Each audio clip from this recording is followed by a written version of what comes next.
drawer box that it has. I was like, oh snap, dude! Yo, check these out. Oh snap, dude! Nice.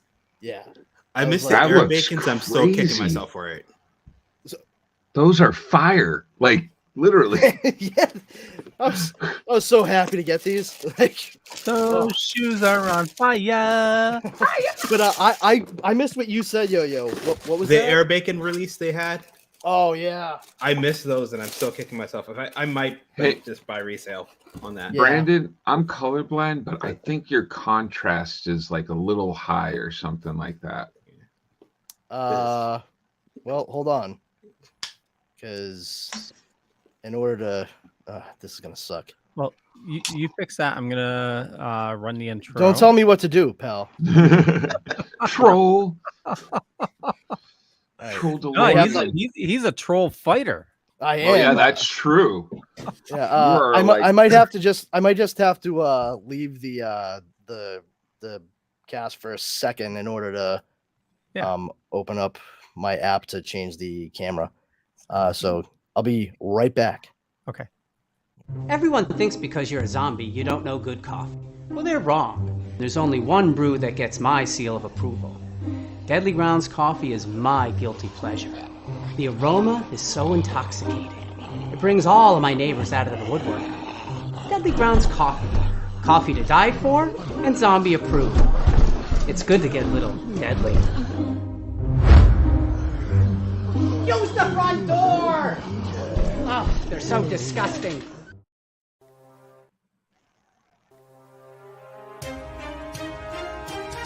The Dorkening and all affiliated shows are not intended for anyone under the age of 18.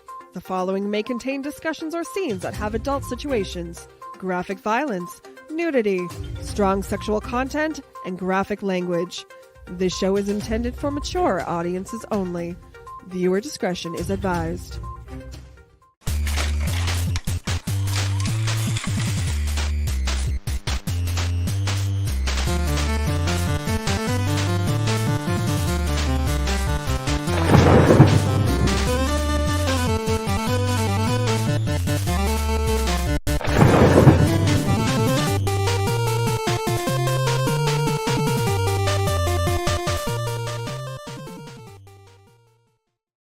Hey, happy Wednesday, everybody. You're watching Midweek Geeks.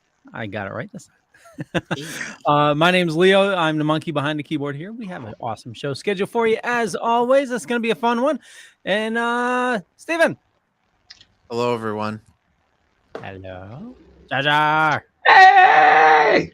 What's going on? Yo. Give me one moment. Something decided to pop up. Whoa. Ooh. Not in that way. Pardon me. A little bit too early for that one. Hey, Carrie. Happy Wednesday. Hey, Tom, Carrie. Doug. Much better. Yeah, you know what it was? My computer reset overnight for updates, and when that happens, I always have to reset the camera settings. And I did not realize earlier today when I got it set up that it always does this automatically. It clicks on backlight compensation, and that's what was on. So it wasn't the contrast setting itself. It was just straight up like weird auto backlighting, which like I'm already fucking translucent as it is. Fucking need that, like end up just looking like Communion from Whitley Strieber's fucking novel. I come in peace. Right. So yeah, what's up? The Angry Mouse. Yeah, what's up, Angry Mouse? I know. So, hi guys. Hey, Ike, get the fuck out. I was trying to do a thumbnail for tonight, and I started playing around with the Microsoft Bing image creator, and I told it to create a mean Mickey Mouse. We've entered the creepypasta territory. I think. Well, it did what you asked it to. I know. Yeah. So I mean, why the artwork were you asking for that? Oh, so I was gonna put it in the thumbnail. Oh, okay, gotcha. Yeah, but I just do that once a week just to see what I happens. just see an angry Mickey. but I put a little internet troll in our thumbnail today, and also Bo-Katan, and then Zelda, and I'm sure a bunch of other stuff we'll be chatting about. Yeah. Hey, Rich. Nice. The Bing creator is cool. Hey, Yeah. Mr. Davis. What was Rich saying about his results on last night? Oh, wait, what? Had my results on. I'm guessing it's about camera settings. What we were talking about, I would assume. I don't because other. Remind us, Rich. You know my memory is not the best. Matter of fact, last night, like they were talking about the previous week's show. Oh yeah. Oh Leo yeah. Totally forgot he was on. Yeah. Nice. Yeah. I don't know if this last week you speak of. That's what happens when we spend a weekend at the marijuana convention. Yeah, he was wearing his shirt. Yep. Oh, Roosevelt. Okay, that's not the thing you wrote. Nope. Yes, indeed. Yes, that is correct. Beautiful shirt. I did. I think I've gotten a shirt for every single person on the show. Yep. I got to wear mine to GamerCon. Lots of people commented on it. The ladies loved it until they found out that I would stare at myself in the mirror while wearing 3D glasses. Well, you don't tell them that part, dude. I'm just some things it's okay to keep to yourself. My wife hasn't taught me that. Fair enough. Back to the Future, the musical. Oh, what is this? Just on your radar? Yeah. I signed up for the pre-sale last year. Whoa. Because they were announcing, they announced it last year, and isn't it what the hell is his name? Oh shit, Peter? No. Oh, the guy who was in. They announced the cast like a month ago. The producers and Roger Bart as Doc Brown. Roger Bart. I wanted to say Peter Bart, but that's like a critic. Yeah, Roger Bart. Casey likes his Marty. Marty! Whoa. Actually, Doc, I have to tell you about the future. it's interesting that they're doing. How did they find us? That Art of the Deal guy has a show on NBC, and a bunch of assholes elect the president.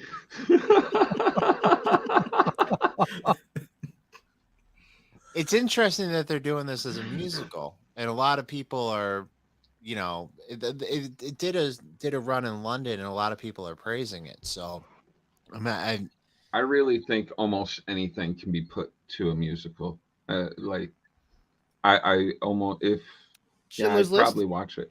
Oh, okay, all right, you win. You win.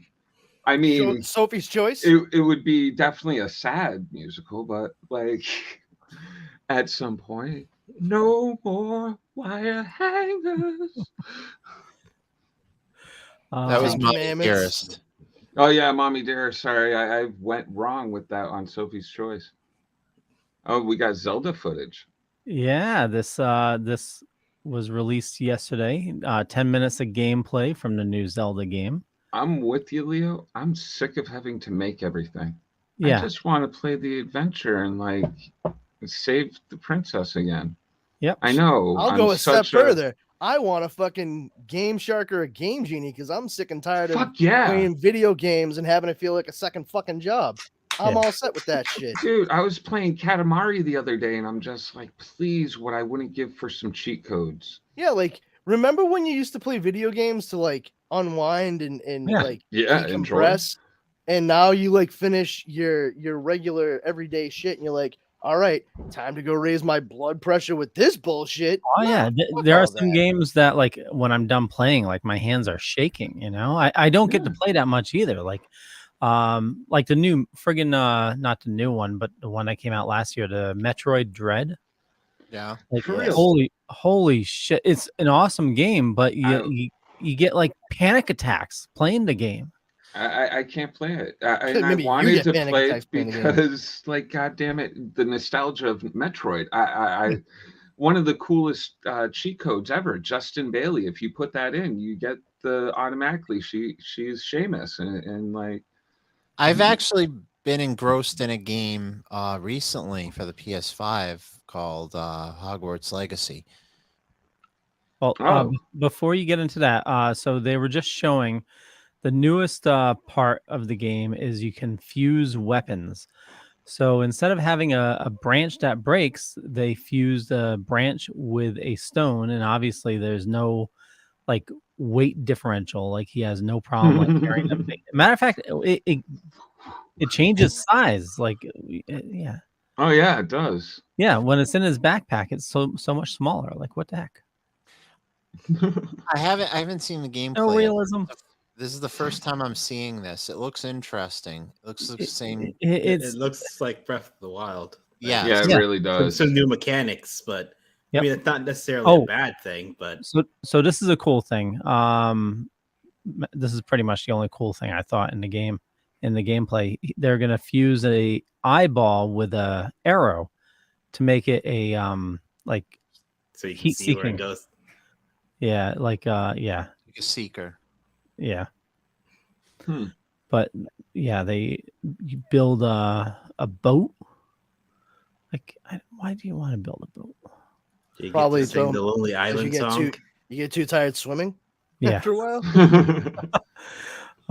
And then there's a section where they show building a car, I think. Yeah, this is like in car? Kingdom Hearts where Well, I mean, there's a motorcycle in what you call them, Breath of the Wild. So yeah, it's not. Oh, I haven't made it to that point. In all honesty, I mean, I have the game. I barely listen. I mean, I grew up with the rule in my house being we were not allowed to play video games during the week, and because of that, I read and played outside with my friends far more often than, you know, a lot of my other buddies who would just post up with their NES and then eventually like Sega Genesis and what have you. I was only allowed to play on Saturdays and up to like 4 or 5 p.m. on Sundays. And, you know, because of that, I spent a lot of time at the library, which was literally a street away from where I lived. They knew me there. And because of that, video games, I had a very finite amount of time in which I could play video games. So rather than get stressed out over games that might take forever to play, even if you were playing, you know, 5, 6, 7 days a week, I would play with my friends. I eventually saved up my shekels and got like a Game Genie for Super Nintendo. And it was all easy breezy, you know, wine and cheesy. And it just never became that important to me to incorporate video games into like my regular routine. And I'm not knocking anybody that's the case for.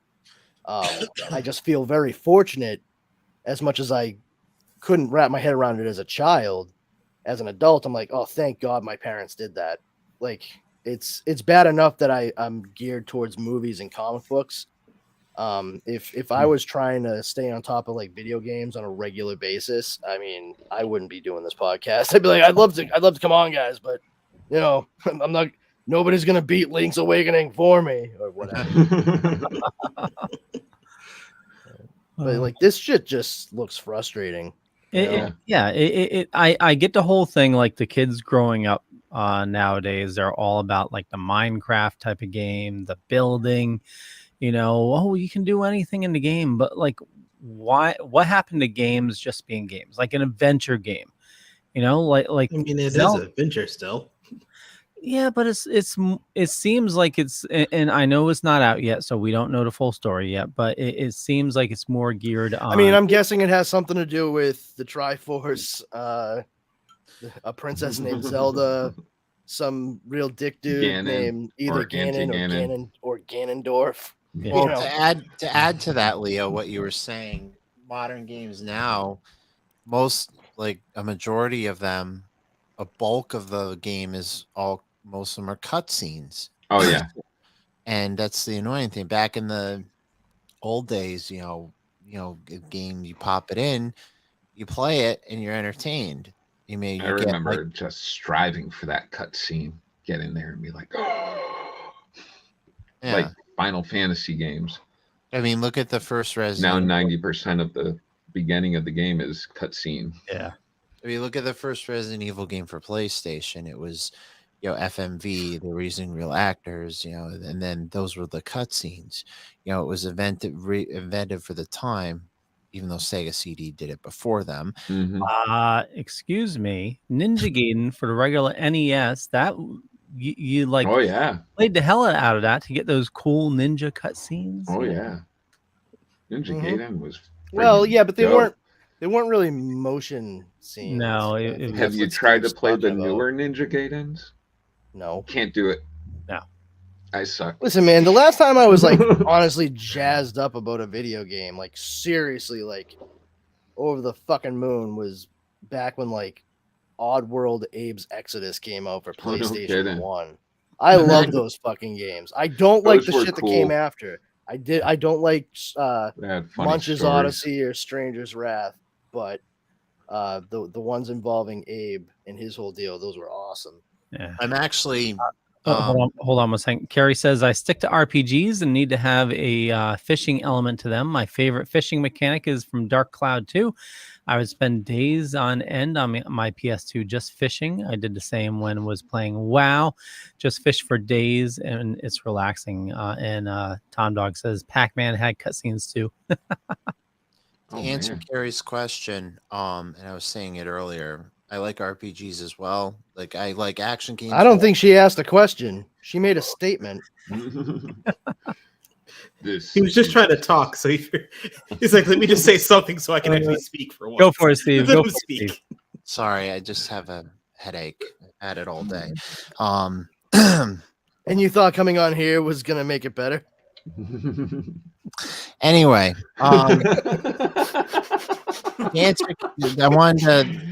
Is that straw long enough? I've been playing this game on the PlayStation 5 called Hogwarts Legacy, and then I wanted to say there was a game I've been waiting to try, and I haven't played it yet. I played the demo. I'm gonna buy it next week. Resident Evil 4 for the PlayStation. How is that? The demo? Great. Yeah, that's great. Great. Oh, you want a 5-letter fucking sentence, or I was making fun of Jeremy. I was teasing him because you said it's great, and Jeremy said, "Oh, it's great." Like, John McClane. You got any aspirin? I've had a bad fucking headache all day long. Make fists with your feet, Steve. Take your shoes and socks off, and grab the carpet with your toes. Make fists with your feet.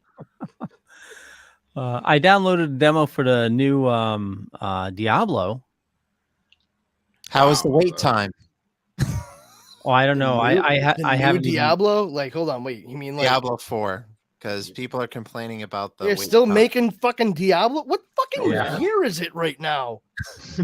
What year is it? When I connected to the internet, was there like a high pitched whistling and then a bunch of warbling and trilling? Jesus Christ. Yeah, that's the big thing is people are complaining about the wait time and getting into the game. I haven't even tried playing it. Is there a new Duke Nukem game coming out soon too? Wait, there what? could be. I mean, I think there's a new System Shock. What? When? Where? What? I'm saying, is there? I'm just making fun of the fact that like I'm replaying Red Dead too. So nothing new under the sun. Red Dead was such a good game. I need to. It is. I still never finished it, but it still is too complicated though, because you have to hunt everything. There's like so many different friggin' you guys are a bunch of suckers. Find. I just go to YouTube and watch all the fucking I do too. Together like a goddamn movie. I'm like, why do I even need to play the game? I got the only time I do that would watch the whole cutscenes for a full movie would be for Ghostbusters the video game. If I'm in a marathon for that would Ghostbusters be cool. 1, 2. I have done exactly that, Steve. I know exactly what you mean. I've done exactly that. Here's a fun thing. You should incorporate the fan film Freddy versus Ghostbusters. Ooh. Because there is a reference to it in Ghostbusters the video game. Let me write this down. Keep going. That's all I got. Continue. It's not like I had a list. I was like, here's item number 1 on the list of things you should look out for, Steven. Nope, the list was the one thing. A shrubbery. A shrubbery. Carrie says, Jeremy, that's what the kids are for. You train them to farm early and increase their allowance for all the trade skill elements that they do for you if you don't enjoy that part. See, Red Dead, that's what I like. Oh, in the game. Yeah, like Red Dead. Right? That's the type of game, like, I would, when I was playing, I would just, okay, I'm gonna be a cowboy now, just roaming around the Old West, just enjoying it. Just that's the type of game where you become the game, Take it in. You're riding my horse down towards the sunset. But horizon is my goal. It's not just that. It's kind of like you want to get the 100% completion because it's fuck that. I never even finished it. I just being a cowboy. It's like I'm a realist, my friend. That's where I thought Brandon was I going spent my life doing that. When it comes to Rockstar games, I'm a fucking completionist. I was a completionist. Steve, GTA 5. you have time. I do not. A couple things. To say 100% completion, isn't that a little redundant? Because if it's 100%, that's when it's complete. It's completed. No, yeah. For Rockstar games, you have the core missions that you do, but that's only like 10% of the game. No, that's like 65% completion. Then you have to do the so side missions. How much percent completion would you say that is? 65%. All right, so let's say you have 35%. 65% completion, right? That means, and just follow me on this, you haven't completed everything for the game, which means it's not complete. It means it's 65% complete. Yeah, he was saying that like just the core missions is 65% of the game. Oh yeah, no, I mean I understand the mechanics behind it all. I'm being very semantic right now. Yeah, I know. Incredibly so. If you I don't know if any of you picked up on that. What would you say is 100%? You'd have to do the side mission. Oh, that's complete plus. Do all the hunting. The treasure hunting. I'm cheating on the treasure hunting horribly. I'm just all over the YouTube. Can I please just have video games where I can type in the fucking term pot of gold and shit like that again, where I can just go into God mode and do whatever the fuck I want? Like, I mean, anytime I've played GTA, that's literally what I've done. Yes, but the last game I've like GTA is just literally. I got some frustration to let out. Break out the cell phone. That was put in the cheat code. Yeah, GTA. I never really finished because it was every time you played, you just get a friggin' wanted level of 5 and sit there. You already had all the weapons. Cheat code for that. That was a game for me. That literally was a game for me. Like that was my only goal. I turned it. Like, okay, I'm just gonna see how much shit I can fuck up. Yeah. Listen, without giving away like my own extracurricular activities whilst a teenager and very young 20-something, I ran away from enough cops in real life,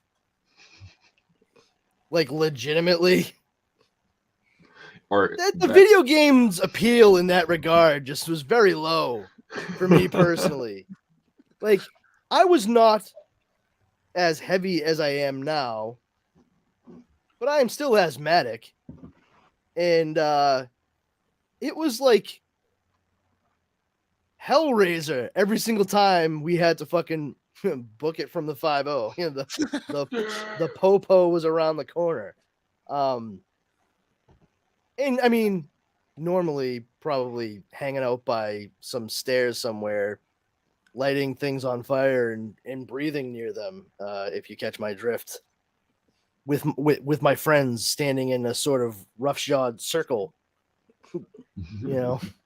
Hey, look at this thing I lit on fire. You want to hold it for a second? Oh, I do. And just pass it to the left as you go around. Yeah. I think you guys are picking up what I'm throwing down. But of course, I mean, we weren't brilliant because the stairs that we like to go to were literally the stairs to a junior high school. So, like, not great to be caught with that stuff right there at all. Carrie says, explain to me why Castlevania has 200 to 206% completion, though. Did they just do that to piss people off? It sounds like the answer to that question is yes. Yeah, it's like Perk Plus putting 2 in 1. How can you put 2 in 1? Castlevania's Konami, right? Only 1 fits into 1. Gary, I 2 know. was made. I know a guy that's a big Castlevania fan. Did you know gaming? Ask him. He could probably answer that. I have no idea. His name is Dirk Alucard. Nothing suspicious about that at all. So what happened to Perlmutter? What? Oh, he was given the stanky boot by fucking Walt Disney Picture Company. They get the fuck out of here, right? What is going on? I'm hearing an echo. That was amazing for a second. Yeah, it's gone. Sounds like it. All right. He was basically at the stage where he was running all of the Marvel television stuff, and Kevin Feige had to wrest control from Ike Perlmutter's grip of Marvel Studios, and he was able to do that, like get Bob Iger on his side. And I would say it was definitely beneficial for all of the film projects altogether, because Ike Perlmutter is fucking giant wanker. He sucks out loud. He didn't think that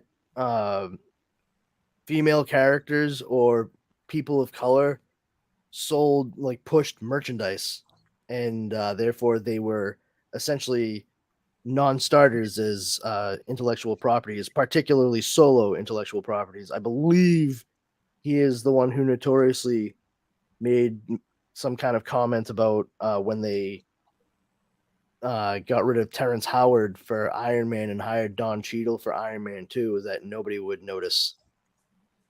Oh, wow. And not for nothing, what? Like, that is wildly inhuman and inappropriate. I mean, inappropriate being the lower tier, the most innocuously diplomatic thing you could say in regards to that situation. Not to mention, like, how dare you disrespect Terrence Howard's absolutely beautiful eyes, you son of a bitch. But no, like, I will say, in all honesty, I think for dramatic chops, I don't mind that Terrence Howard was replaced by Don Cheadle. I think he sells it a little more. I buy his maturity as Rhodey a bit more than Terrence Howard. But I never had a problem with him altogether. And you got to remember, he was one of the big draws for Iron Man, not Robert Downey Jr. Yeah. So I actually think he was well within his rights to ask for more money when it came to Iron Man 2. And instead, that was all Ike Perlmutter, who was like, nah, fucking cut him. Yeah, because back then he was recently off Show Me the Money. Hustle and Flow? Hustle and Flow, dude. Hustle and Flow? Yeah, Hustle and Flow. Are you confusing him with Cuba Gooding Jr.? Oh, no. In the hood. Oh. You just said Show Me the Money. That's from Jerry Maguire, which stars Cuba Gooding Jr. Leo, no, he's Hustle and Flow. He played a pimp wanted to be a break in the rap industry. Yeah, it's a good movie. It's a really good Mafia movie. Won Oscar. I mean, it's not like one that you fucking rewatch every week. No, but like you should definitely have it in your movies watched. Yeah, you should check it out, Leo, for sure. Like, just join the zeitgeist circa 2006, man. You'll love it. Speaking of the 2000s and Marvel, looks like, and we talked about this yesterday, but news coming out today looks like it's going to be even more. Is 2008 is rearing its head again with Hulk, and sure, I'm confused. I know what you mean, Leo, but like, let's just say, yeah. So what the fuck are you talking about? Well, Liv Tyler has been confirmed for Captain America 4, And I was reading an article today. It sounds like Captain America 4 might be a back end to another Hulk movie. Hold on, wait. You mean to say that the same movie that they're going to have Harrison Ford play General Thaddeus Thunderbolt Ross, Liv Tyler is also going to show up playing the character that she once did in one of the previous movies? Yeah. AKA his daughter. Yeah. And Yes, then, indeed. Yes, thank you. I did not mention that part. People like, so what? What? Fucking Harrison Ford's in it. Why the fuck does that mean she be in it? Their father and daughter as characters. The devil, you say? I don't. I can't believe they do that. I also read what She-Hulk's supposed to be in it. Hulk's supposed to be in it. And who's the big brain dude? Oh yeah, and Captain America, the leader. Oh, and that guy, that fellow, and the rest, featuring Captain the big America. green guy. You know what? Fuck all that noise. I want to see Rick Jones. Damn it! I've seen Martin Starr play the same character canonically in both Spider-Man and the Incredible Hulk, and I still haven't seen Rick Jones in a single fucking Hulk project. Yeah. The reason Bruce Banner became the Hulk in the goddamn comics was saving him. Saving Rick Jones. Did you see? Totally off topic, but it's Martin Starr, right? That would certainly one of the names I just said. What are you getting at though? Freaks and Geeks reunion. Did you see that? Oh, no, I did not. Oh, yes, I did. Yeah, the three of them playing D&D for I guess a promo for D&D. Yep. Oh, nice. Yeah, they did a. Oh, that's hold on. Wait a fucking second. Leo, do you mean to say a few of the cast members from Freaks and Geeks played a game of Dungeons and Dragons to promo the new movie that's coming out? Yes. Oh, that is not a Freaks and. Well, it's.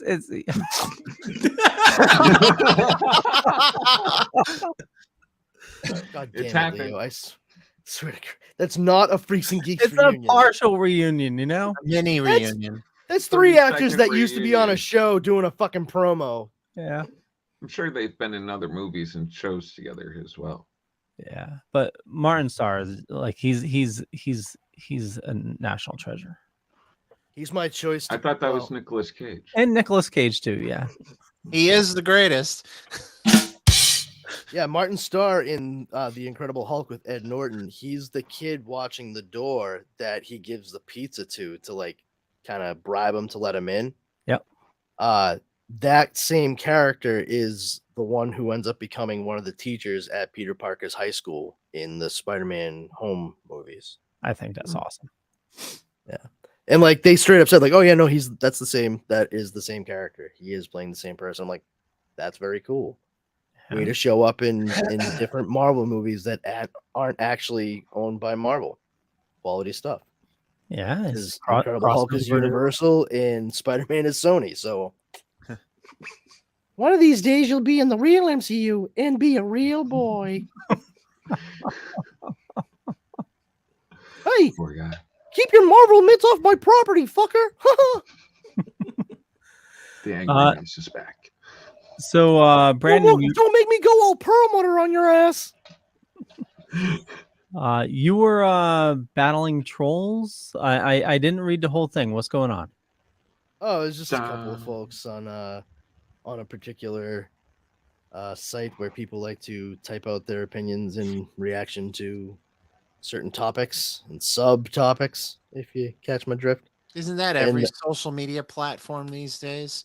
You pick up on context clues. Yeah. You might have read it before, but yes, you may have read it. I got the you hint. may not have read it. No, I got the hint. I was in a group and there were a couple of guys who were just mouthing off about the DCU as moving forward. Like once the plan that James Gunn, Peter Safran, and their brain trust has started, because it is not started yet. I mean, it starts with Superman Legacy, which they were very straightforward about when they made the announcement. But I thought it starts with Flash. Nope. It starts No, with that is- Superman Legacy. Yeah, that is what did they Yeah, I call was gonna the make a really Flash? bad joke. Do it. I thought it started with 1. Ah, But yeah, it's that's what we're here for. but these the thing is these folks were pointing at Shazam and saying like, oh, this is doing this, this isn't even going to make as much as Wonder Woman 84 or the Suicide Squad. And I was just like,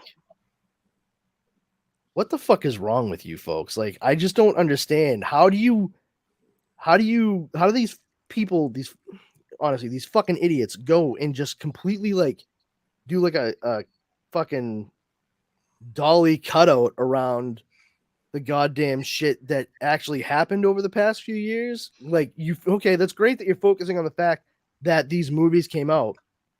Do you know, are you not part of society anywhere? Like, do you understand what was going on and what wasn't going on to compare? Like, they were like, oh, Suicide Squad fucking bombed. I'm like, all right, the Suicide Squad, as directed by James Gunn, came out in 2021. It released simultaneously on HBO Max when it was put in theaters. On top of that, it was still summertime in the midst of the goddamn pandemic. People were starting to trickle out into things, but there wasn't a large amount of people going anywhere. And to top it off, the Suicide Squad had to fight against what everybody thought about the movie that preceded it, Suicide Squad from 2016, which, let's be real, it's not a good movie. No. At all. I almost didn't see the Suicide Squad because of it. And I would have done myself a big disservice. No, 100% correct. I agree. I saw it in the theater and I wasn't impressed by it either. What? The first? The ones you guys are talking about. We're saying that 2016 Suicide Squad was terrible. Yeah. And the Suicide Squad was good. Yeah. That's what I'm agreeing on. Yeah, you just said that you didn't. You saw something in the theater. Yeah, you saw something. Was it the Suicide Squad you saw in the theater? The James Gunn one? I saw both of them in the theater. Okay. Yeah. But what I'm getting at though is it had to fight against the general opinion of that first movie that it was a sequel / continuation of. And it had a lot working against it. Ease of accessibility at people's homes. The fact that people thought it was just going to be some of the same old bullshit that happened in the first movie. Completely understandable. I get it. But, these fucking dill holes that are trying to act all brilliant. They're like, oh yeah, well, that's bullshit that you're saying, this, that, and the other thing, because how come all these other movies made money that year? I'm like, and I literally looked at the top 25 movies worldwide gross. And the vast majority of them, were sequels, continuations of long-standing characters, or remakes of cult classics. Straight up. It was not like, we're talking like James Bond, No Time to Die. Mm-hmm. Fast and the Furious 9. Or whatever it is. Not 9, but one of the fucking Fast. Whatever number they're on. Yeah. F9. Yeah. Faster and more furious. There was a number of them. Cruella, for crying out loud, which, like, once again, long-standing character.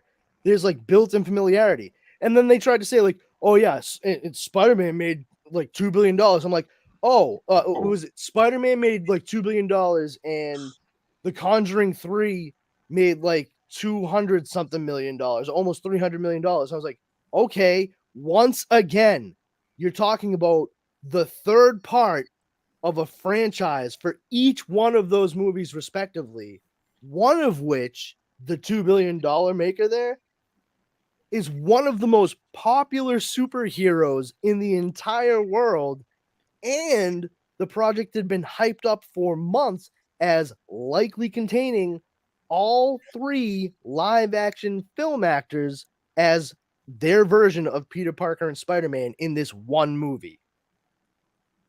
Oh yeah. You're absolutely correct to compare. You're absolutely correct to compare Spider-Man No Way Home to the Suicide Squad sequel that had to make up for the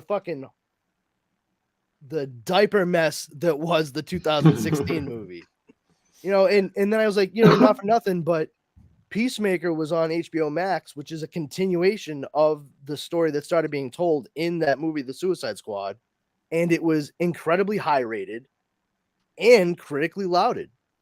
Not to mention the Suicide Squad in 2021, the same year that Zack Snyder's Justice League came out, was the #1 streamer on that service for the entirety of the year of 2021. Well, the point of accessibility is and it was the 7th most streamed movie out of all the different streaming services in 2021. Yeah. A superhero movie. Yeah. But the issue is making the assumption that being successful in the theaters dictates if it's a good movie or not. I hate this made money though. Okay, that's great. That doesn't mean it's a great fucking movie. It just means enough people went to go see it. And remember Morbius made money too. Yeah, Morbius. Well, if you think of it though, streaming makes more money because how often do you go to the theater? You figure you're going to the theater once, you'll pay $20 for your ticket, but you're paying $20 for HBO. A month. Who picked up HBO Max just because they were doing direct to streaming during that year? Totally. I know I got it because of that. Not me. Yeah, because you lose the amount per household. I had the. Oh, go ahead. So you have multiple people in the household. If you go to the movies, they're going to make more out of that. Oh yeah. So that's the trade-off. My whole household watched it. Yeah. But I'm just saying, it was all in a conversation about Shazam: Fury of the Gods, which I saw and I really enjoyed. I can't wait to see that. Actually, I really liked it, and I think there is something to be said for some of these clowns were just shitting on it and saying Peter Safran's fucking 0 for 2 now with Black Adam and now this, and I was like, well, yeah, he also produced Aquaman and Peacemaker, but let's just focus on the shit that gives confirmation bias, right? And that's what I kept calling them out on. I'm like, you just have tunnel vision. You're only looking at the things that prove that what you think is correct and not the entirety of the picture. I literally was trying to explain to them the terms market share and brand awareness, and they were just like, whatever, man. What? You're just a James Gunn fan. I'm like, what? No, honestly, I don't think the guy shits ice cream and walks on water. He's done stuff I like. He's done stuff I don't like. It's just I'm not myopic and pessimistic about what is going to be coming up. It just doesn't make sense to me. Get mad about something that is literally 2.5 years away. Sure. All because they took away your Snyderverse. I know. Henry Cavill was the best Superman ever. Yeah, well, talk to anybody from fucking 1941 to 1979. See what their answer might be to that question, because I guarantee the actor's name is likely going to be different. Yeah. Henry Cavill was a great Superman, but so was Christopher as great Reeve. As he was allowed to be. Yeah. Looks wise. I think that's what they're trying to say because. Yeah. But that makes sense because it's all based on superficial bullshit anyway. Yeah. I will. Hold on, Steven. Before what the fuck was I going to say? Henry Cavill was great Superman. Yeah, but you still can't beat Christopher Reeve. He had the heart and soul of Superman. But what I hated about the whole debacle with Shazam, midday Friday, the Snyder cultists were already screaming to the top of their lungs, "Oh my God, it's a flop!" It's and how many people did they stop from going to the theater because they were in mass screaming, "Oh my God, it's a terrible movie, it's a flop," and whatnot.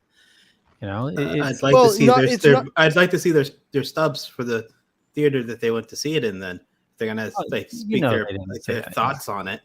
Well, here's the thing too. It's not just that, but the fact that Black Adam most certainly hurt Shazam: Fury of the Gods. There's no way with the first movie, Shazam having been like fairly successful. All right? Shazam was awesome. It was really good, and I like Fury of the Gods maybe a little bit more, to be perfectly honest, because we have already been introduced to the characters and how they become super and all that, and we're able to delve into a little bit more of who they are individually, especially Freddy. There's a focus on Jack Dylan Glazer as Freddy in this movie, which I really enjoyed. But Black Adam is clearly, at least tangentially, connected somehow to the other dude with a red suit and cape with a lightning bolt on his chest. I mean, it's the same damn design, just different color scheme. I don't think it did Shazam any favors to have Black Adam be such a paint by the numbers affair, and apparently this is true. It's been confirmed by Zachary Levi. Dwayne Johnson straight up was like, "No, you are not putting Shazam at the end of this movie. It's going to be Superman. I'm going to fight Superman." It's like, dude, what the fuck are you on about? Like, that is literally your character's Superman. Like, that's who you should be going up against. That would have been honestly far more sensible and have more ramifications moving forward for each one of those movies than Superman showing up. Oh yeah, story wise, and especially for something that happens. This is not a spoiler. Just watch, like, there's 2 credits scenes in Fury of the Gods. There's one that if it had gone the way that they wanted to, or even the way it was executed, it would have lined up a bit with some of the shit that you saw, especially towards the end of Black Adam. And it's like they had planned on doing it, and then Dwayne Johnson was like, no. And they had to change it up, and that was that. Well, that probably answers my question that I was going to ask. I would like to know the marketing budget, because I feel like it was not as marketed as much as the first movie. That probably also hurt it a lot. Yeah, that is true. But I mean, they may have been gun shy because of the movie that they just did. I can't speak to it. I honestly can't. I think maybe part of it too is like, let's just let this ride because we got the Flash coming out soon, and it's just gonna kick everything into high gear for doing the thing. But Steve, what were you gonna ask? You were like, "Oh, that answers my question," but we have no idea what your question may have been. The question I was gonna ask was, when you look at DC's timeline and they break it down, you know how you have, James Gunn's plan for the movies in the middle, you have Superman Legacy and, all that stuff in the middle, but then you have the alternate timeline films and Shazam, Aquaman, and Flash, but then you have his Elseworlds on the bottom. We all know Flash is going to be... What's his Elseworlds? Because, that's just the Batman at this point. No, seriously, Steve, I'm not giving you a hard time. Like, it's literally just the Batman. It's Matt Reeves, the Batman. I know. I'm just trying to understand. I don't have it fucking in front of me. Okay. All right, pal. I'm not giving you a fucking attitude. I don't think you give one to me. There's no need for that. I'm asking you honest fucking questions. And to just be very fucking clear, I was saying to you, there's not numerous Elseworlds in any fucking list anywhere. Because right now, the only thing that qualifies as a fucking Elseworld is Matt Reeves' The Batman and the Penguin series that's going to be on HBO Max. All right? So you slow your fucking roll, dude. Sorry. I was going to ask you, with this alternate timeline that they have with Flash, Aquaman, and Shazam, You can spoil it for me. I don't care. No, that's not an alternate timeline, bud. Then why is it? Okay, go ahead. Why is what? Please let me finish, please. This is going to be an alternate timeline. If you answered it, it's not an alternate timeline. Then why is it with Flash and Aquaman in that tier? Why is what with that in what tier? Shazam, Fury of the Gods. Because it's one of the movies taking place before Chapter 1, Gods and Monsters, starts with Superman Legacy, which I had actually briefly touched upon at the beginning of this entire conversation. Chapter 1, Gods and Monsters, the plan that James Gunn and Peter Safran have come up with, does not start until Superman Legacy. So the Flash is acting as a reset point, and then we're going to get Blue Beetle and Aquaman. Yep. After that. And then the next movie after all of that is Superman Legacy in 2025. So these movies are the last bit of what came before. And then once these are done, it's all the stuff that they're planning on that they Gods and Monsters. Whether or not these characters move on into that realm is to be seen. Yeah. I think that there's honestly a strong possibility that we'll see Jason Momoa continue as Aquaman, because that is like the most money that any of these movies have made at any point in time.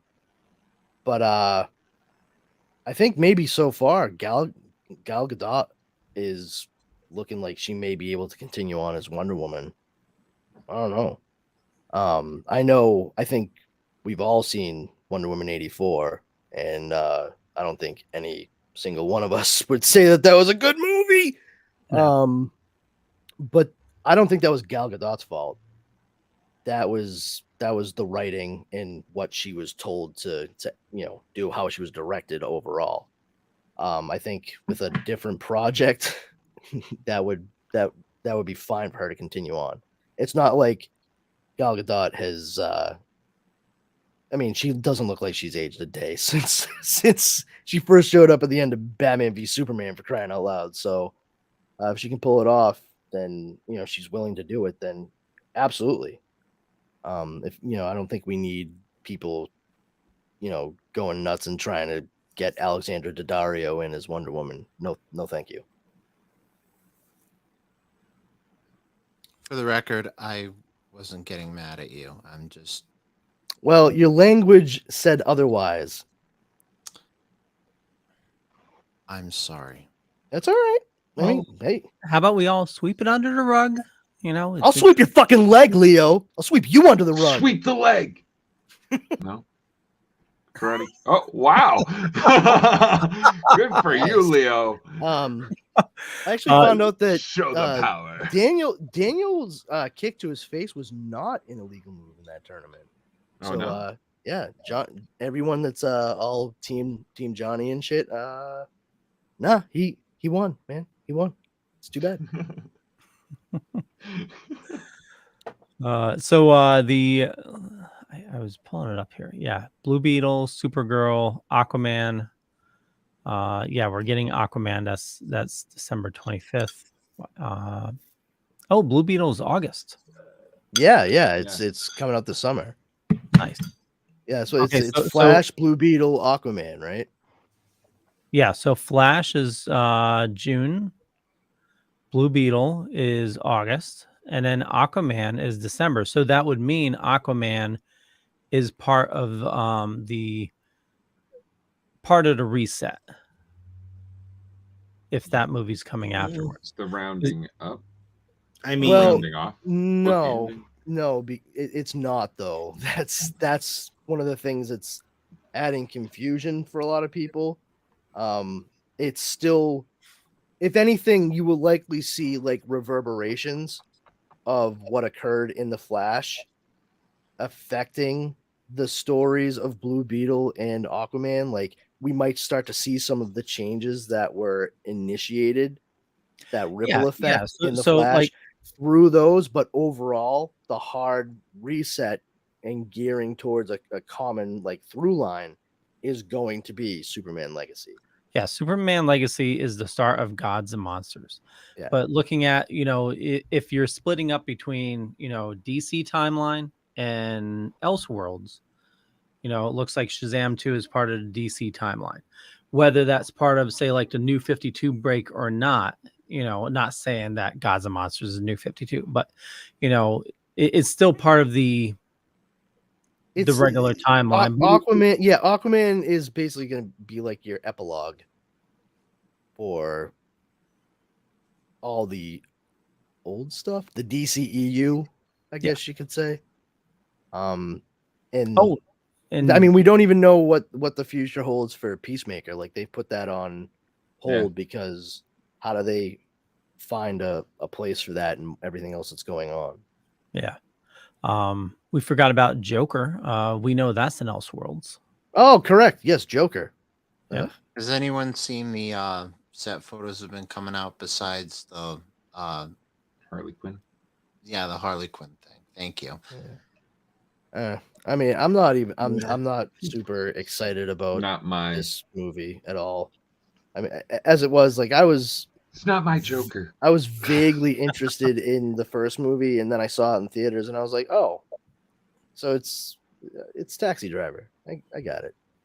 Okay. Well, from what I've been hearing about it possibly being a musical, I mean, I'll still see it. I'm just I want to. You just sold. I mean, you have Lady Gaga, so I mean, yeah, might as well take it makes advantage. Sense.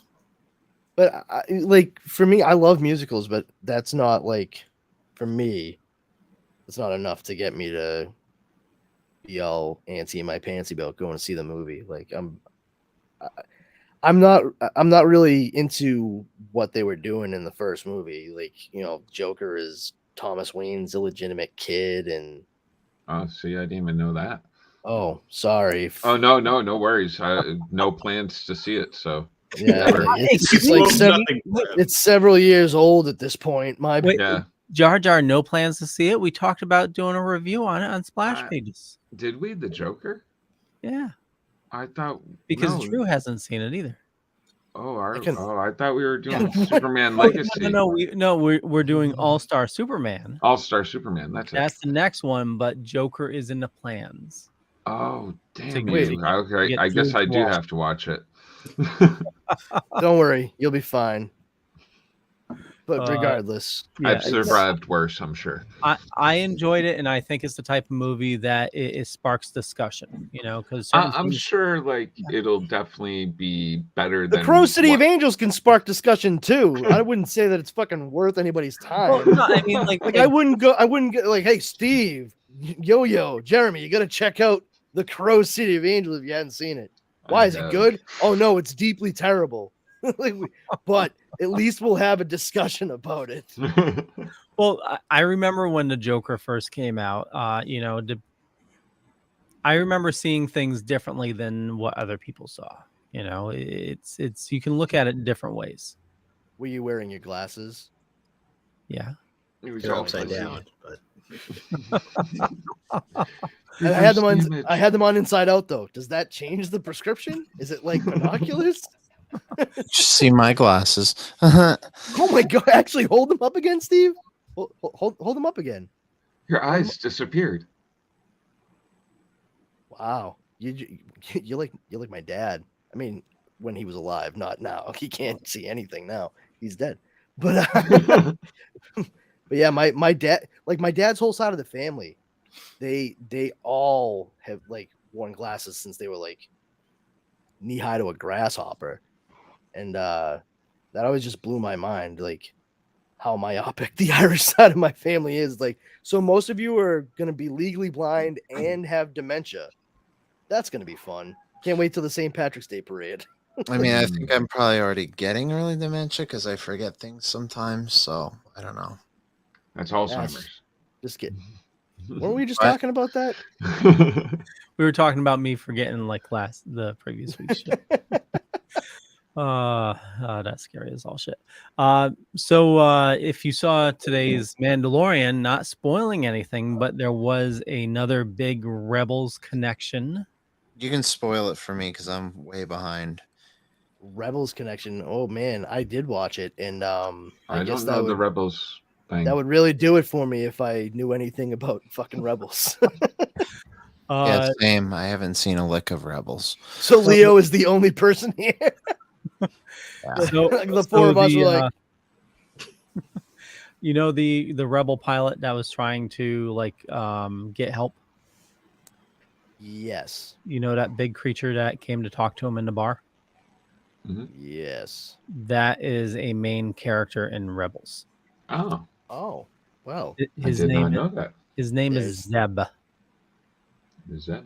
Zeb. And he was voiced by the same guy that voiced him in the show. That's cool. Makes sense. Yeah. I really enjoyed that whole connection. Yeah. So what'd you think Although about I didn't watch Rebels. What'd you think about the episode overall, Leo? Like, no spoilers. I really enjoyed it.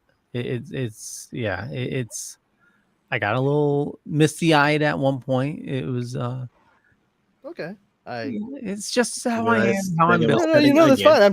I'm just trying to think about what moment that might have been, but they're all coming together to right what was once put wrong. I've seen some things about this episode. And they're hoping that their next leap will be the leap home. I've seen this show. Hold on. wait a minute. I've seen this. It's a classic. I can. By the way, I gotta tell you, if any of you out there, you guys, if you've ever liked Quantum Leap, the original show with Scott Bakula, I cannot recommend the continuation show that's on NBC right now enough. Carrie, I did not catch the reference to Oak Island, but I did catch the Jaws reference. Jaws reference? All I know is I watched the episode and I got to the end of it and I was like, oh, I mean, I guess it makes sense that I watched the whole thing. But really, it only felt like the last 7 minutes mattered to me. Yeah. Just saying, so you guys can take that with you when you watch the show. Report back, I guess. It was definitely a bit frustrating for him trying to get help, just to see how broken the Rebel Alliance is. Yeah. And that definitely opens up. You can see where they're opening doors to where that's going to go directly into the sequels, the reemergence or rebuilding of the Empire. We know where it leads. I know where it leads, but it's just... We all know where it leads because we've seen the new fucking movies. I know that, but they're tying... Oh my God, what's going to happen to the fucking Republic now? Oh, the new Republic. Well, the First Order is going to be formed. That's what's going to fucking happen. Oh, yeah. The angry redheaded guy. I remember now. Is mentioned a certain actor who was in this week's episode? No, because you don't know anything about anything. Yeah, a lot of people don't know Rebels, so it's I'm sorry. Go ahead, Steve. Unless you were in the chat last week. No, this has nothing. It's not anybody who's ever been connected with Star Wars before. It's just an actor. Because listen, it's Tim Meadows. Tim Meadows plays a character in the episode. No, I was just because I missed that whole conversation last week. Because you're referencing Ahmed Best showing up in I pulled a Lenny from The Simpsons in the chat. I was like, "Hey, I've only been here a few minutes. What's going on?" And then the whole hey, what's going on? The whole chat was blowing up, and I was at work, and it was just like, you came too late, Steven. It's all good in the hood. I wouldn't bake your noodle too much about it. No, I like somebody's point of view of it where they were saying that Ahmed Best, it wasn't his retribution because he didn't need one. It was him being put there to piss off all the so-called fans. which I think was awesome. Oh, I got into it with some trolls over it. Yeah. That's silly. Like, I seem to think that's a common thread with all of us lately. I'm a huge fan of Ahmed Best and Jar Jar and all that, and he got a bad rap. Me. He did.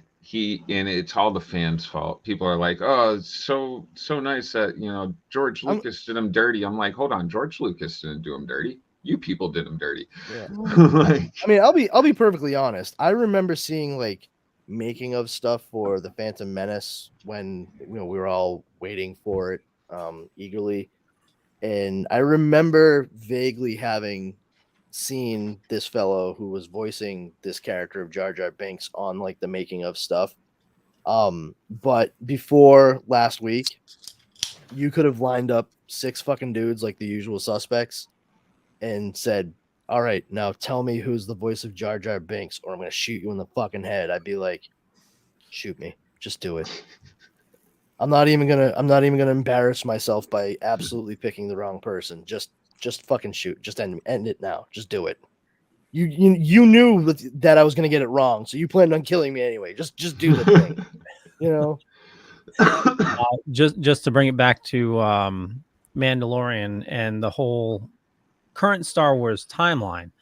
Well, not really timeline, but they're tying all the stories together.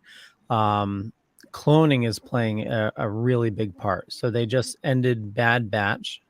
Clooney's in it? Oh my god! Yeah. Oh yeah, and he doing a lot of this. He's coming on as a Mandalorian. He's gonna have Mando nipples. Ooh. Actually, I want to chime into this real quick because did anyone know this catch what the Flash's rating is? It's PG-13 for violence, strong language, or strong violence, language, and partial nudity. Yeah, it's gonna show somebody's butt cheek real quick. Probably Michael Keaton's. That's what I was gonna reference because it was probably gonna be they're gonna go probably full Schumacher on. And show him standing naked in front of the vault that he opens up with all the different bat suits in it. After he like cuts his hair down and everything, decides he's gonna go back to action one more time. Or maybe the director Andy Muschietti is probably gonna pay tribute to Joel Schumacher and do the badass thing. Or he's just gonna full on bat wing the camera and be like, "You want to see nuts? Let's get nuts!" I'm pretty proud of that. Oh boy. They're gonna reference Lee Bermejo's bat dong. Just gonna show. Oh yeah. It would be funny if it was Ben Affleck because it would be like full circle for when he was in Mallrats, the Batman Adventures. You hear who they cast as Batman? No, who? That asshole from Fashionable Mail. So yeah, Bad Batch ended, and they tied heavily into clones. Isn't the show about a bad batch of clones? Yes. Yeah, but the storylines turned into more of the Empire getting rid of the clones, but also getting rid of. Yeah, I think you mean murder. Murder. They did murder. Technically, genocide. Yep. They destroyed the Camino.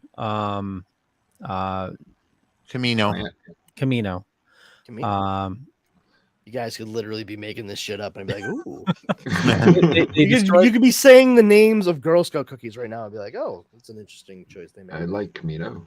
Yeah, sure. Why not? Yeah, they decided to destroy all the caramel delights for some reason. I mean, that could be the name of the new blueberry Girl Scout cookies that are probably going to go up on eBay. Hey, let me finish here. Okay. No. Yeah. Well, anyway. Everybody gets a turn tonight, apparently, Steve. Okay, so they destroyed the water planet, the cloning facility.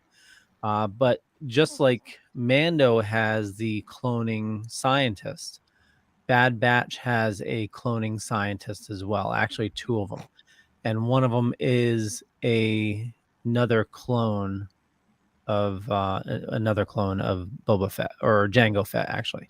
What the fuck? Yeah, it sounds super succinct and straightforward. But they have a secret plan for the Emperor that they're working on that involves cloning. Somehow, Palpatine returned. Somehow, he came back. Yeah. It's one of the funniest things. They always come back. What? Sometimes they come back. Yeah, it's called box office dollars. Send in the clones. Okay, so yeah, that's all the Star Wars stuff I had. Just Jonathan Majors has some allegations against him for domestic abuse or whatever, assault. Which version of him though? Well, that's what I was. Yeah. Which variant? I'm gonna go with the real life Jonathan Majors. That's my story, and I'm sticking to it. But I mean, they're just allegations. You know, I'm not saying one way or the other if he did it or not. I'm not going to. I'm going to reserve judgment. That's what we should be doing. Yes. For anybody when something like this happens, male or female, it's no joke. That being said, when they came out with that, I was like, oh, all of a sudden, I guess we're going to see Thanos come back to life in the MCU as the new villain.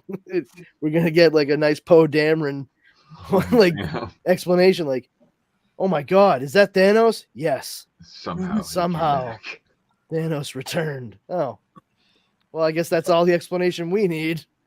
Well, with everything that's going on in Disney right now, I'm surprised they'll retcon Thanos into that somehow. You gotta see the whole rambling rant that Patton Oswalt did when he was on Parks and Rec. His character's doing a filibuster. They actually filmed him doing it. You can find it on YouTube. He does this whole thing where the Marvel universe crosses over with Star Wars, and it's all due to the Infinity Gauntlet. Like it's and it was all ad lib too. It was all ad lib. Yeah, he just kept going and going and going. And, he fucking dorked out. He just that was awesome. Yeah, that's Patton Oswalt anyway. I mean, I remember watching the Comedians of Comedy and watching him and Brian Posehn like, oh no, it's Wednesday. We have to go to the comic book store here. And I was like, wait, what? And then they sit down and they're bagging and boarding all the new comics that they just bought. I was like, oh, nerds. Yes. And I can't remember who it was. I think it was Patton Oswalt was telling Brian. You got to remember, this is 2006, maybe 2007, maybe earlier than that. No, about that time. And he's like, oh, Brian Posehn's like, oh, what's that you're reading there? And Patton Oswalt's like, oh, this is Invincible by Robert Kirkman, the guy who does Walking Dead. Have you not read this? And he's like, no. He goes, oh my God, dude, hold on. And he like brought him back into the store and he's like, okay, now these are the issues you need. And like straight up was like, this series is amazing. And I was just like, oh shit, like Patton Oswalt reads Invincible. That's pretty cool. And it turns out over the years he has just been more and more playing with like, oh yeah, giant fucking dork. Posehn is a major dork. I met him at Terrificon when he wasn't even appearing there, and I was just that's awesome. The dude out of the corner of my eye. I was just like, I know you. Hold on. Well, actually, that was the same weekend I saw him at the comedy club at Mohegan. Yeah, he put on a good show. No, that is pretty cool. Really nice guy. Yeah, gigantic too. Yeah, on 6'4", and he dwarfed. Looks like somebody plucked Big Bird. He dwarfs you? Was he not on his dwarf, but he was definitely like. Was he on his knees? Like had fake legs and pants, make it look like he was. Anybody? Tim Conway playing t-ball. Anybody in their 40s got that? Yep. So we now have to ask ourselves a question. At least I do, because that's how my mind works. But we need to know who ripped off who, Wes Anderson or Apple. I need more information. Yeah, I'm going to need a little bit more to go on there. New Wes Anderson movie trailer dropped today, Asteroid City. Asteroids. So what does Apple have to do with this? Yeah, with Steve. Steve, what does Okay, Apple do with this? It's a movie about a futuristic society, but their society is like stuck in the 50s.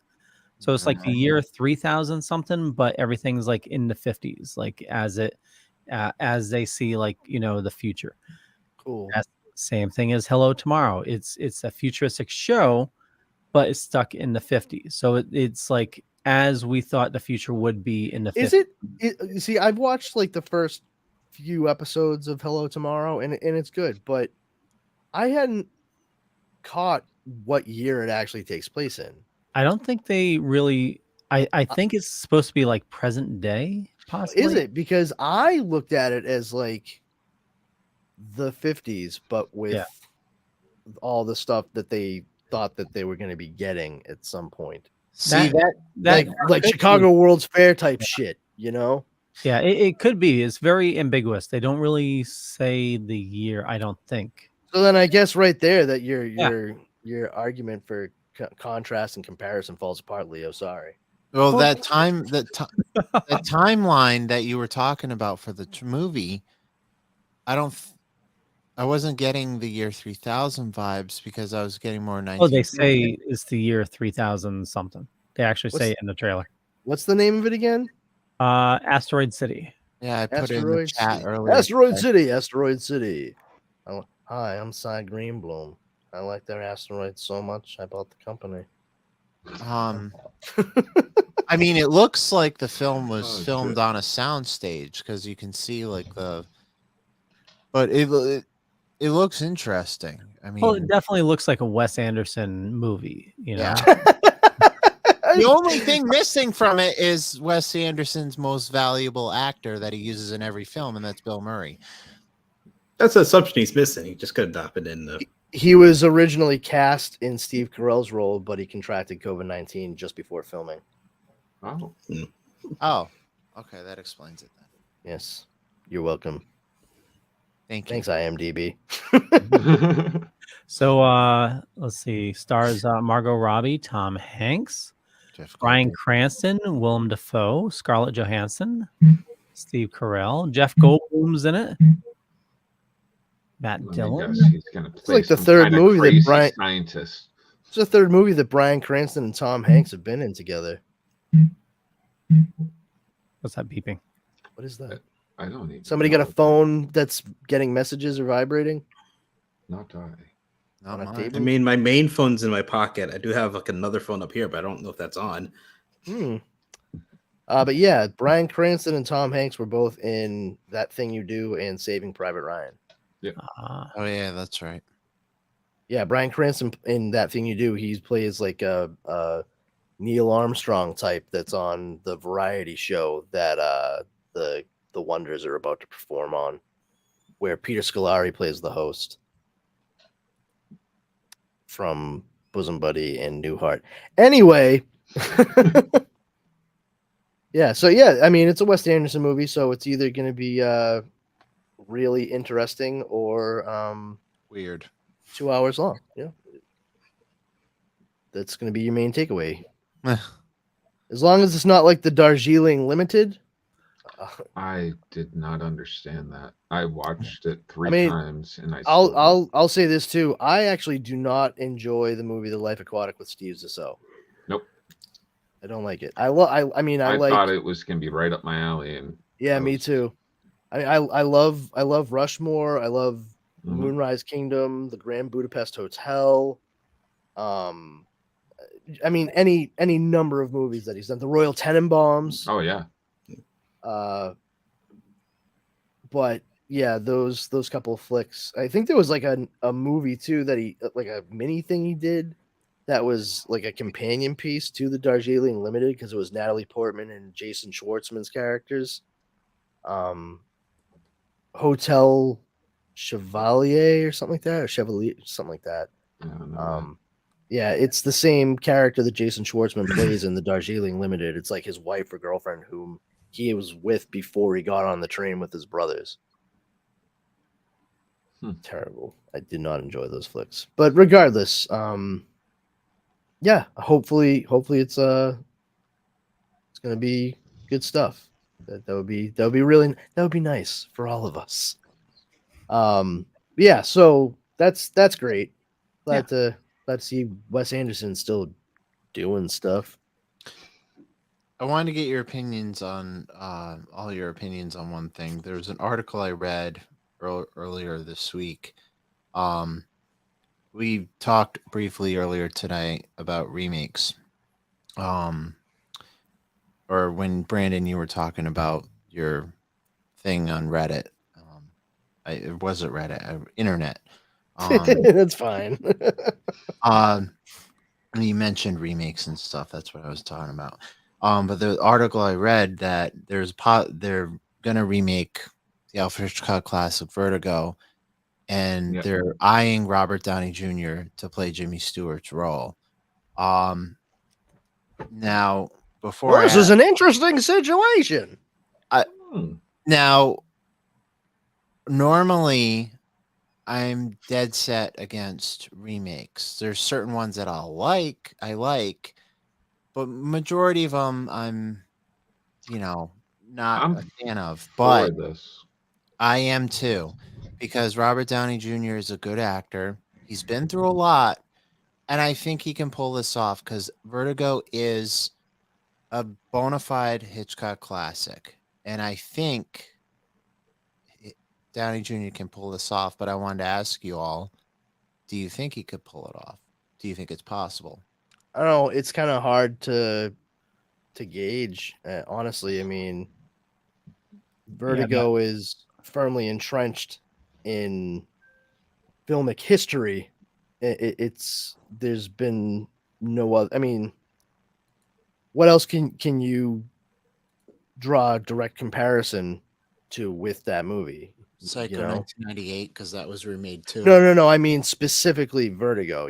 I'm just saying, like, it's not like there's anything. There's no in between. I didn't mean to cut you off. I'm sorry. It's just that Vertigo is very much Vertigo. It is that Alfred Hitchcock movie starring Jimmy Stewart, and there it is, right in front of you.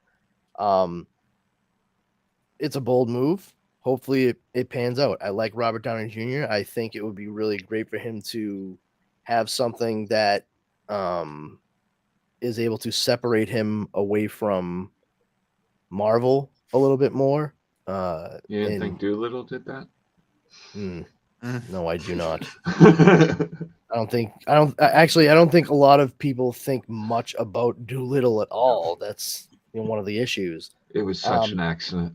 He's been doing a lot of producing, especially. He was supposed to. He and his wife, they produced the show Perry Mason, the sort of readaptation of the books on HBO, starring Matthew Rhys, and it's an excellent show.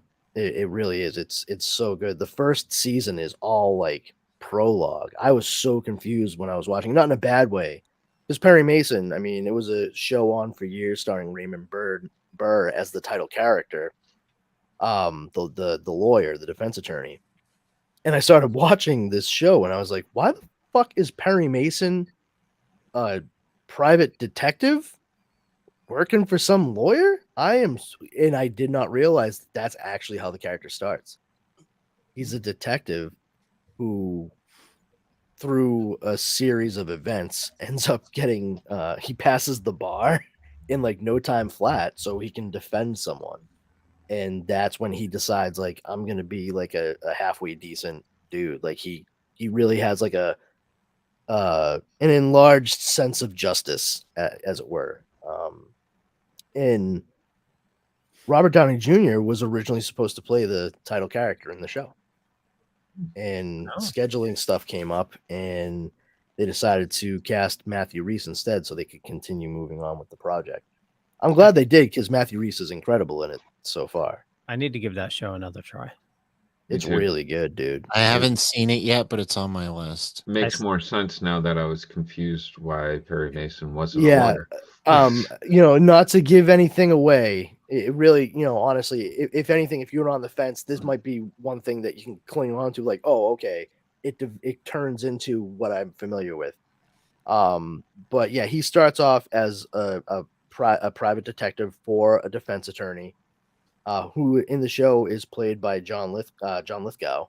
Yep. And from that point, from towards the end of the season, he ends up having to step in and become someone's attorney, like in this big case. And he passes the bar, and it's all very like hush hush, underhanded kind of stuff, but like for all the right reasons. And it's just really cool. It really is. I was so pleasantly surprised by it. And I was psyched when they renewed it for a second season. So Dara and I have been enjoying it. Like, it comes on like gangbusters. Does anyone know if Robert Downey Jr.'s biopic on his dad is out yet? Okay, I like that you called it a biopic. Or sorry, It's a biopic. Yes, the documentary. Or while you looked that I up, haven't heard anything about it. Tom Dog says Hitchcock remakes are a hit and miss. Willard was good where Psycho was not as good. Having said that, I'm willing to give Vertigo remake a chance because the original is my absolute favorite. Hey, thanks, Tom Dog. Willard, like with the rats. Yeah, that's not a Hitchcock movie. No, it's not. I have no idea on that one. The original starred Bruce Davison. No, they made a remake of it starring Crispin Glover. That's the one I know of. I didn't know. Yeah, that was a remake. Bruce Davison played Willard in the original. That's the guy who played, oh my god, the Senator Kelly in X-Men. Oh, okay. Yeah, the first movie. But yeah, that's not a Hitchcock movie. Yeah. It's somebody else. Who is it? Let me Daniel Mann directed that in 1971. Oh, not to go off that, not to backtrack, but the Robert Downey Jr. Documentary I was thinking of was Senior, yes, because I saw the trailer for it last year. It's on Netflix. Oh, it is? Yep. Okay, Kevin. Yeah, came out late last year. Carrie says remaking Hitchcock is just a bad idea to begin with. His process, even the basic torturing of his actors and actresses, made the movies what they are. But it wasn't even so much the acting as much the extensive storyboarding he used to make things great. When we studied it in HS Humanities class, high school humanities class, we actually spent an entire day watching the opening credits and taking notes on them. I'll never forget Saul Bass. Mm-hmm. Thank you, Carrie. They should remake The Lady Vanishes. That's the one they should go with, because nobody fucking knows that one. Where'd she go? She vanishes, dude. Watch the movie. You'll find out. It's a spy movie. It's pretty cool. It's the first Hitchcock movie I ever saw. My dad loved it. And it's like, I think Hitchcock's like maybe one of his very, very first movies. The very first Hitchcock movie I saw was The Birds, which actually is I think it's its 50th anniversary this year. The first my favorite Hitchcock movie is High Anxiety by Mel Brooks. Great fucking movie by High Anxiety. Yeah, I love that movie. Yeah, let's see. I managed too much. Oh, Lady Vanishes. He did it in 1938. Wow. Yeah. I think Shadow of a Doubt was literally after that, 1939. He did a lot. Shadow of a Doubt was 1943. Oh, okay. Yeah, he directed a lot between, like, I mean, that wasn't even his first movie, as it turns out. I mean, there's a lot of his very first was like full movie was The Pleasure Garden in 1925. Good for him. Yeah. But yeah, I just saw something, and I did not know this until right now. Tim Blake Nelson is going to be in Captain America: New World Order. Mm-hmm. The guy who played Dr. Samuel Stearns, aka the leader in the Incredible Hulk. Yeah. You weren't listening to me. I fucking fade in and out when you talk, Leo. Honestly, no, I missed it. I'm sorry, dude. Yeah, I mentioned I didn't mention the actor, but I said the leader was coming back. Yeah. Oh, I missed that. I did not. Well, yeah, that's Are they great. gonna stick to the one shot thing where Shield captured him? Yeah, maybe. I guess. I mean, they haven't done a one shot in forever, huh? No. Actually, I don't know if any. Oh, what were you gonna say, Leo? No, I was gonna say the last one that was pretty much relevant that I know of was the tie-in to Shang-Chi. All Hail the King. Yeah. Which came out years beforehand. Yeah. So I actually think that that's highly indicative not just of what we were seeing with Trevor in Shang-Chi, but also the fact that we got eyes on Justin Hammer, played by Sam Rockwell, in All Hail the King as well. Because if they're going to be doing an Armor Wars thing, I honestly cannot believe that they would not involve his character in that. I mean, he was one of those that he became involved with Iron Man 2 because he was one of the people that they were seriously looking at in contention for the role of Tony Stark with Robert Downey Jr. So, like, it makes perfect sense that if you were this close to hiring that guy to play your protagonist, then why not hire him to play an antagonist in the next movie? Because I totally would have bought Sam Rockwell as Tony Stark. You know, I would have had no problem with that. It is kind of funny too because he's been in a relationship with Leslie Bibb for many, many years, and she was in both Iron Man and Iron Man 2 as the reporter. But yeah, like, I really hope that we end up seeing something involving him again. I'm still just I have the hardest time wrapping my head around the fact that they hired fucking Harrison Ford to play General Ross. I can't find what I was looking for, but I remember some parts of what I was going to say. So bear with me. Like I said, I have a bit of a headache. I discovered about a month and a half ago, about the plot of Captain America: New World Order being revealed.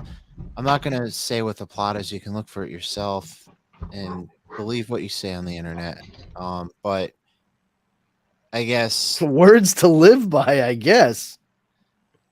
Who can you trust on the internet these days? But I guess me. The spoilers, Steven? Yeah, throw it up. And you can trust me on that. Throw it up, Leo. Throw up the spoiler thing. I don't have a spoiler thing. Oh, do you want me to mention it or no? Well, I think we just did. I was asking if this is a spoiler or is this a rumor? Both. Like a spoiler or a synopsis? Synopsis. That's I wouldn't call that a. So they're basically it's from what I read that President Thunderbolt Ross is going to be the villain, and a lot of nations in the world are fighting over. You remember in Eternals that big alien thing that came out of the Earth? The Celestial? Yeah, the Celestial. Celestial, thank you. Basically, all the nations are fighting over that Celestial for the rights for adamantium.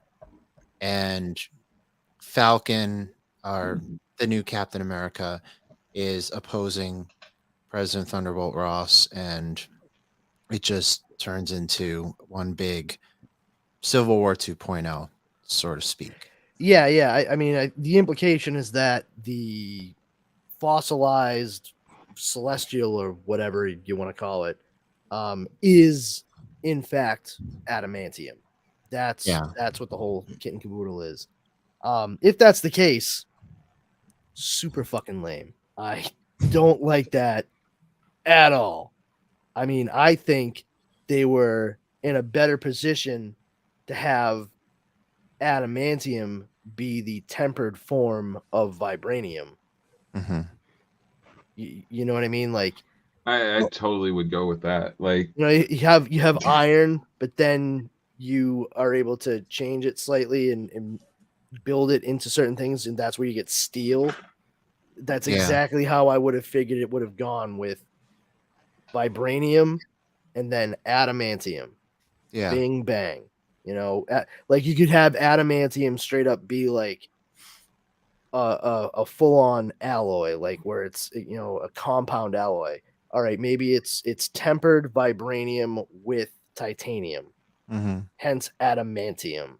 Like that would have made a lot more sense to me than we mined it off a celestial. Like, yeah, you mined it off celestial. Like that is what? That is weird. I know. That's why I'm like, maybe you guys can help me decipher it, because that's what I read, and I was just like, I think for the long run, that's not for myself. I just think that that'd be a weird choice, because when they eventually bring in the X-Men, like all of mutantdom, like that explanation going to stay for why adamantium exists, like what adamantium is? Because if they end up doing some weird crazy merger gonna with, be like extremely young.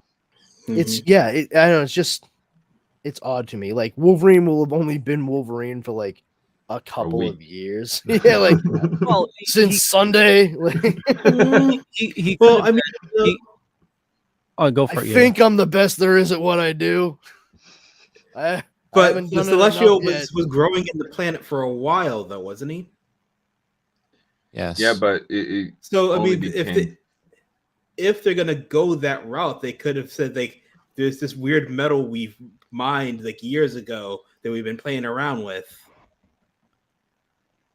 Well, not saying that it's like making it like it's an alloy, because we only had so much of it. We had to mix it with something else, and that's why Wolverine's been around for a while. Yeah, or the only way that we could manipulate it was by making it an alloy.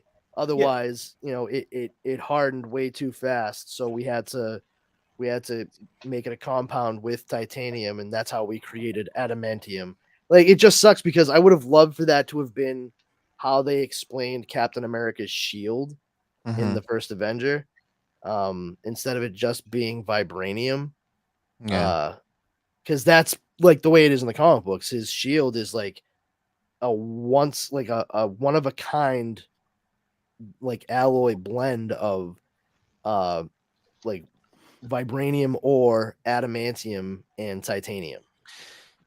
And then, well, hold on real quick. So no, it's okay. Just want to back up for a second. Like Wolverine could have been around for a while. They just maybe don't add the metal until, you know, recently. Because I mean, he's running around with just bone claws for the longest time. Just bone claws. Yeah. All right. And tell you, if I saw some 5-foot jacked Canadian with fucking crazy ass hair and a fucking black tank top going, "Hey bub, you don't want to fuck with me. I'll tear your ass up." "Oh, are you? Are you sure about that, short round?" And then he just goes and fucking 6 pointy bone claws come protruding out of his fist. I'd be like, yeah, you know, on second thought, I'm just gonna say I'm sorry. The word "I'm sorry" has been used a lot. Don't when it comes from. I know that when I say the phrase "I'm sorry," it seems redundant, repetitive, tropey, even, because how many situations have we all seen, like the one playing out before us now, in which someone realizes the stupid mistake they made and they try profusely to apologize before their ass is promptly handed to them. However, in this case, I implore you to see past all of that and accept the humanity of this situation. And also, I am pants pissingly scared right now. Please, please, please, I'm sorry. Do not ventilate me with your knuckle claws. Carrie says, so if he was growing, does that make him a living thing or something like the toenails or shed hair from an organism? Are we talking about the Celestial? Probably. So to finish wrapping up what I was saying, I after hearing what you guys said, maybe this person was blowing smoke. Maybe this person was just got it from a unverified source. Who knows? This is why I don't believe anything the internet says until it's from a credible, verified source and not someone, not a troll or a bot or AI or chat GPT or anything like that. I believe what is verified and I didn't think about using chat GPT to make Marvel spoilers. That could be fun. Oh, that could be fun. Yeah, I hadn't even thought of doing that. God damn it, I created a monster. Hey, chat. See, you say you created a monster. I say you just created new hobbies. Oh yeah. I just want to say for a second, there is that was weird. Yeah, that was. I did that because the AI and Chat GPT thing is just. It's not AI. I was like, are Ewoks about to fucking like put us on a spit roast? I think that was supposed to be Terminator. Yes. Oh, okay. I didn't catch the full beat. It's just real fancy and no spoilers, but what we make. You can get Chat GPT Pro, you know. Oh. Yeah. What's the Pro versus? I'm pulling a Samuel L. Jackson here. I've had it with Christ. these motherfucking Chat GPTs on this motherfucking show. I love playing with it. It's fun. Oh yeah. So if you pay the subscription fee, you get essentially access anytime you need it. So like normally if what the hell's going on during the day? I go play with it and people like using it for work and stuff, you know. But if you paid a monthly fee, you get access to it, but you also get access to GPT-4. What's the free that? It's the new updated algorithm. Wow. The one that tells you I love you. Oh, really? I don't need that in my life. It hasn't told me that yet, yo. That shit was so creepy. Which one? Oh, I don't know. Fucking take your choice, honestly. It's all pretty creepy. I don't like that I think shit the at all. Bing one is like really creepy. Oh, yeah, that fucking... I like your skin. Give me your skin. Whoa, all right. Hold on. Wait, what movie That's you not how guys this talking goes. about? No movie. AI. It's not the movie. Just Microsoft being Real Microsoft. So anyway, Carrie specified. She said the metal mind from it in reference to what she said. If he was growing, meaning the celestial, does that make it a living thing or something like the toenails or shed hair from an organism? Think of it more like oil.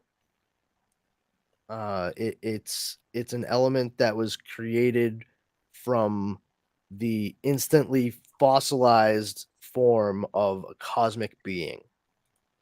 So much like oil is the remains of dinosaurs with pressure and time, it changes into a completely different thing altogether that has altogether different properties from the organism it was when it was alive. So we don't qualify oil as a living thing. Therefore, I would say that were the metal mined from the remains of that cosmic being, we would just simply refer to it as metal / new element / quote unobtainium. But is she asking we're like, Americans. That's a scenario we that rename it was everything. being mined while it was growing. Oh yeah. Oh, while it was growing. Okay, yeah, fair enough.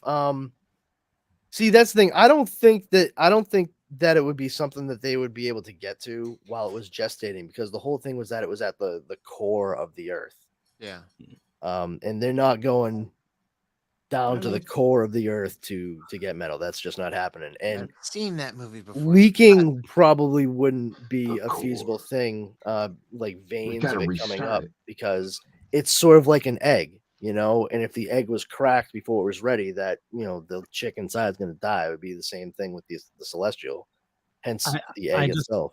I just want to know, like, as he grew out of the planet, how come that didn't like throw off the wobble? The wobble? The wobble. Earth's wobble.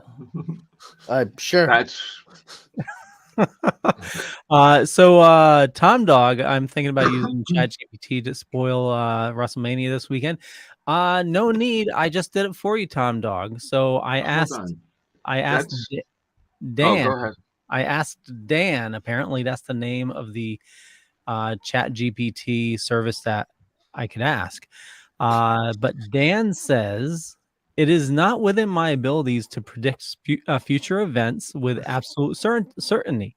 However, based on current trends and statistical analysis, it appears that the wrestler with the highest probability of winning WrestleMania this weekend is Roman Reigns. Bullshit. Now, have you guys heard that they're trying to get sports betting for wrestling? Yep. Like, that blew my mind. I was like, what? That's one of the dumbest fucking things I've ever heard. At that point, why don't you just fucking bet on the season finale of fucking CW shows? Well, that's what I was saying. Wow. I mean, that's the conversation I was having with my girlfriend. I'm like, I don't understand this. How do you do, like, because at any point, one leaked script. Yeah. I mean, it's more absurd in the fact that. And what do you think's gonna happen at the end of the season of Days of Our Lives? No, the betting with wrestling from a betting, continuing with betting, it's more absurd. Is Erica alive? It's more absurd. You can't bet, wrestling, but you also, when you're betting March Madness, because if you're March Madness, if anyone that's listening or watching right now, March Madness fans, if you're in a gambling state like Connecticut, you can't bet on the college team that's in the Final Four, UConn. So apparently they can't do. Sounded like you had a University of Connecticut on your throat. Yeah. Huskies. But yeah, apparently in Connecticut you cannot bet on college teams. Really? Yeah. Local college teams. Cool. Other college teams you can bet. I don't bet on any college teams, so I got that going for me. Yeah, I don't bet. So, according to Dan, I asked the same question: who's going to win March Madness? Same thing. He can't predict the future, but for March Madness tournament this year, the top contenders are Gonzaga, Baylor, Illinois, and Michigan. Okay. For the record, if you say so. Let me just say one thing: the assistant coach for UConn in the March Madness is Bill Murray's son, because Bill Murray has been at every single UConn game for March Madness, and there was a picture of him, hugging his son. So that's because I was trying to figure out why Bill Murray's at. And here we have a picture of Bill Murray hugging a man at a basketball game that we can only assume is his son. No, I was just, truly a sight to behold. I was just trying to bring the pop culture back. And he tells it. Once a great Ghostbuster, now a proud dad at a college basketball game. Who are you betting on, Tom Dog? Tom Dog says, I already did my DraftKings bet on this weekend's WrestleMania main event involving Roman Reigns and Cody Rhodes. I'm amazed. Yeah. Have fun with it. Well, yeah, as long as if you're enjoying it, I guess, like, hey, who am I? To coin a phrase on Biff, all you got to do is bet on the winner and you'll never lose. Hey, with wrestling, that should be a lot easier. Easy peasy. Just bet on the winner every time. Why don't I just do that? Why doesn't everybody do that? We're coming on 11 o'clock, so we should wrap things up unless anybody has anything else before we do.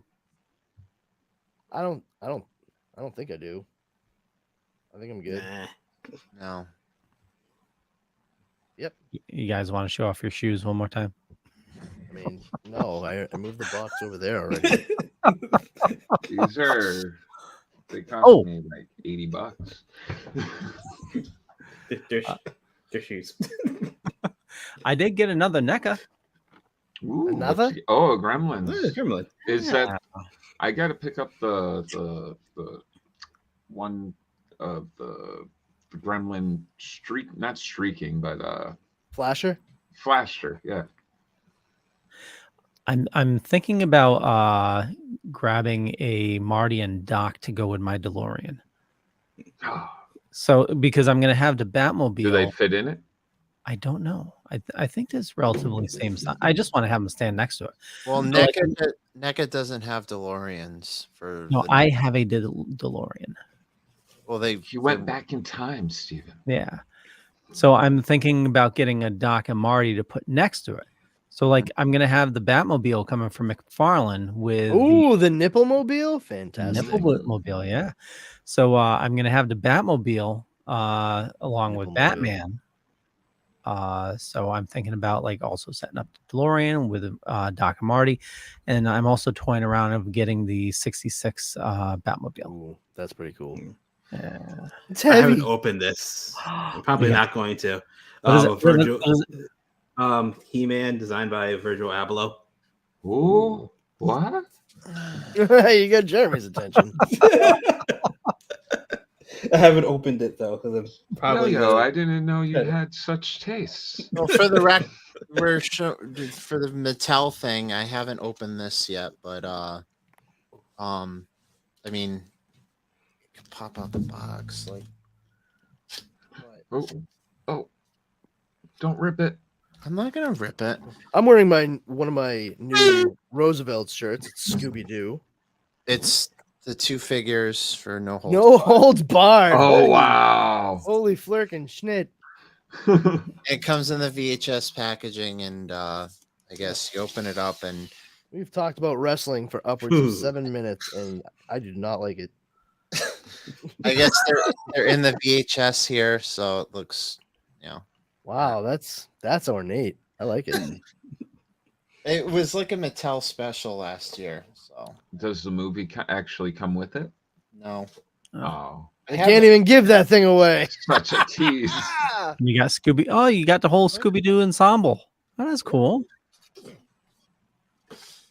Like, whoa, Scoob. I'm trying to find it. I placed the Etsy order and it won't show for a while. Wow, cool story. Yeah. No, what are they making for you? I ordered some actually it wasn't from Etsy, it was a random shop. That's probably super reliable then. I know.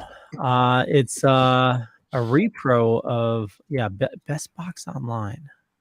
I ordered repro NES boxes. Oh, look at you. Best Box. Wow. So you've jumped from Atari to NES, huh? Well, I'm gonna have a mixture, so I'm gonna clear off some space on the wall. So I'm gonna have my Atari, but I'm also gonna have some NES games to go along with it. So I have the boxes for Kid Icarus, Mario. Whoa, that was great. Hold on, everyone, stop right now. Shh. You have what, Leo? What was the name of that game that you just said? And please, Icarus. Okay. Icarus. Kid Icarus. I have called it Icarus since I was a kid. But everyone else has called it Icarus for 3,000 years. Yeah, a few thousand longer than you've been alive. Yeah, it's a fucking Greek myth, for Christ's sake. I know. Well, hold on, wait. It's not just Captain N. Do you know who Icarus's father was? Like the story. I'm not going to give the whole breakdown. You know the actual name of the story. You can watch the storyteller. It's the father's name and Icarus. I don't know. It's not Zeus, right. Is it? No. His father was trapped in an inventor. He makes wings out of wax, and he tells Icarus, okay, we can use these to get out, but don't fly too high and too close to the sun, or else the wax will start to melt, and then you'll fall to your death. And Icarus doesn't listen to him. He flies too close to the sun, and he falls. Yada yada yada.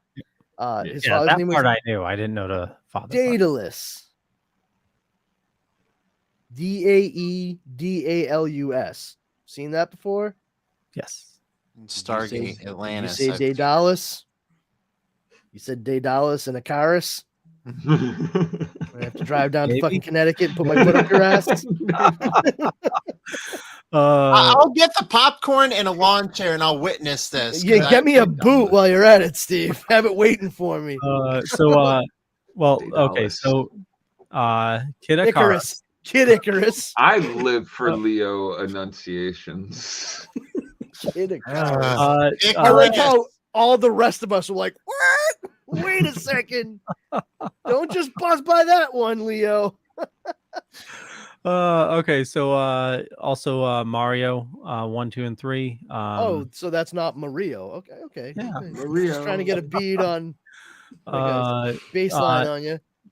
TMNT, the first one, Metroid, Donkey Kong, and Zelda 1 and 2. So why have you decided to go with repro boxes instead of the actual boxes? Besides pricing, I'm assuming. It's totally pricing, and I just want to display them, so it's. Are you going to get the games to go along with them, or just? I already have several of the games. Okay.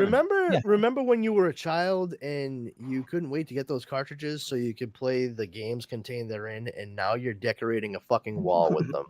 I can also validate Leo's answer, because when we were at a video game convention last year, Leo asked me to look for a certain game, and the cheapest price of this said game, I don't remember what the name of the game was. It was Dragon Warrior. The cheapest price was like $100. I passed one at a fucking con for $25. I debated on picking it up. Yeah. Dragon Warrior was a great game. God, it's such a great game. The Rainbow Bridge, everything. Love that game. That's what really got me into RPGs. Same here. Zelda, the first Zelda, but that one, that was like the first major RPG. Still play the Dragon, or whatever they're called now. They're not Dragon Warrior anymore. But it's I wish I still had the Zelda game that I had. My aunt bought it for me when I was given the Nintendo for my 7th birthday. The gold cartridge. It was the gold cartridge. I have that somewhere amongst my stuff. I have 2 copies of it. I just wish that I had known for the first 2 years of owning it to not name my file Zelda. Yeah. Is I couldn't play the game. I literally nothing was where it was supposed to be, and I was like, this is all fucked up. And my uncles were like, keep it. If it's that fucked up, it'll be worth something in the future. And then I moved to Brockton from Boston, and I met my friends Will and Joe, and I was like, yeah, I can't do shit on it. And they loved RPGs, loved them. They're like, let's take a look at it. And they're like, that sounds pretty fucking weird. And as soon as I turned on the game, they're like, you're a fucking idiot. And I was like, I'm inclined to agree with you. Could I just have the reason? And they're like, dude, you named this Zelda. I'm like, the name of the game is Zelda. I couldn't fit Brandon. It's 1 letter too many. You can only put 6 letters in for a fucking name. And they were like, yeah, dude, that puts you on the second quest. And I was like, second quest? Yeah, the map is completely flipped around. It's inverted. Everything's the opposite of where it's supposed to be. I was like, oh, I did not see that mentioned in any of the numerous issues of Nintendo Power I received in the mail. That is horse shit.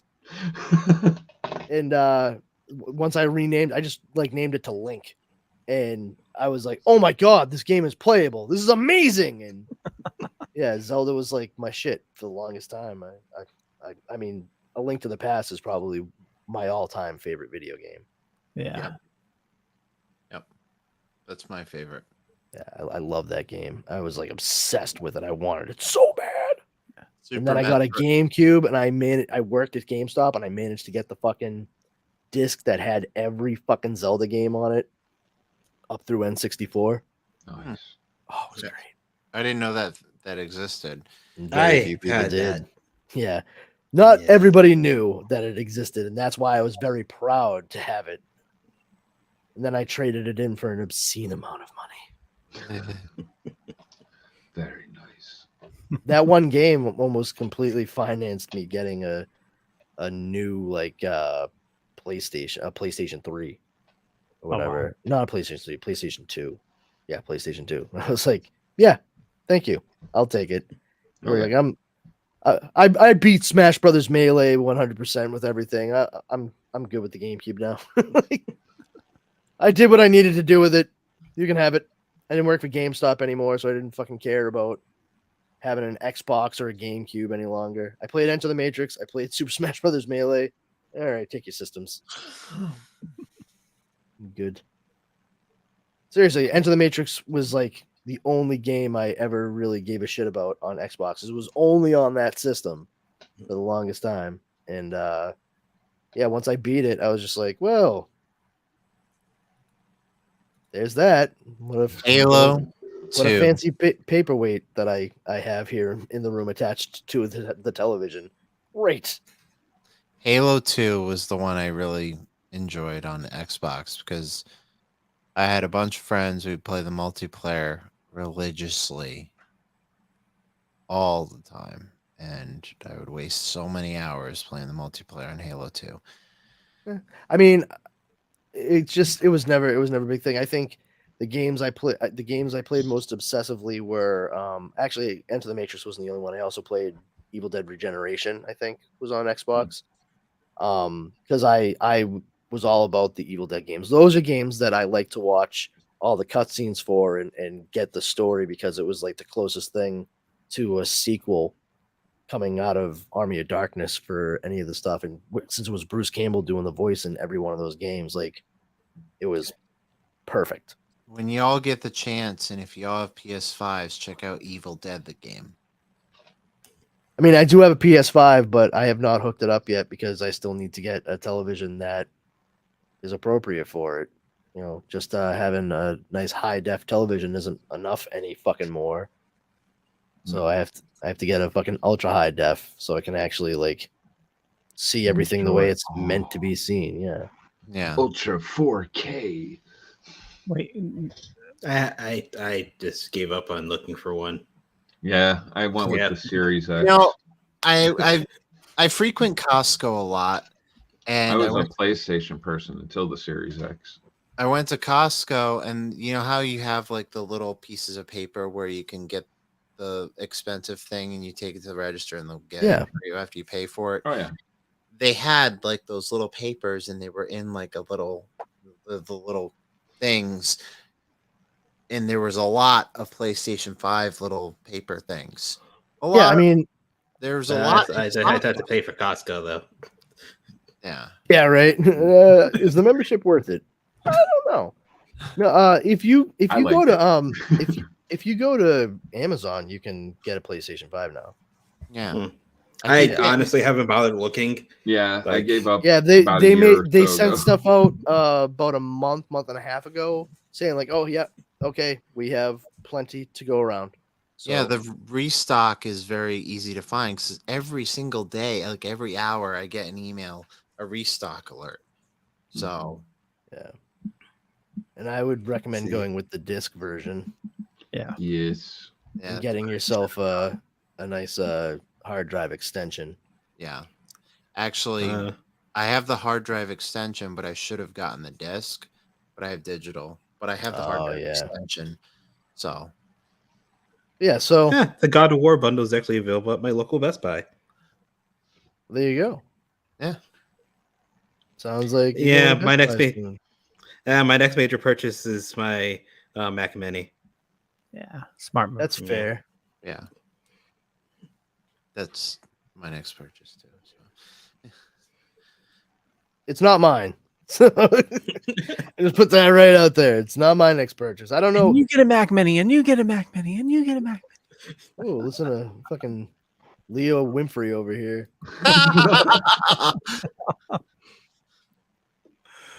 All right. Well, I think that probably wrap. Yeah. That puts the period out the end of that fucking sentence. Yeah, totally. Okay, I want to thank everybody for watching this fine evening. You know my stuff. Just Google me, Leo Pond. You'll find a bunch of stuff. Yada yada yada. I do a lot of stuff with these fine gentlemen here. You know, we do today midweek geeks. Also, still token with. I'm doing several shows with Mr. Blandon here. He'll tell you about one of them, also the Dork Night, where we talk about everything Batman, splash pages on Tuesdays, bunch of stuff. And speaking of that, Mr. Brandon, Yeah. So as Leo said, one of the shows that he and I do alongside our friend Justin Cooper is the Dork Night.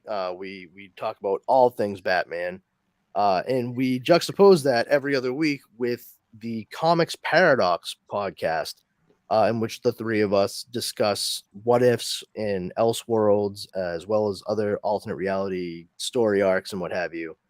It's a lot of fun. We have some really great issues that we cover, and then some are just real. Some of them are 20 pages long. Like that's the nicest thing you can say.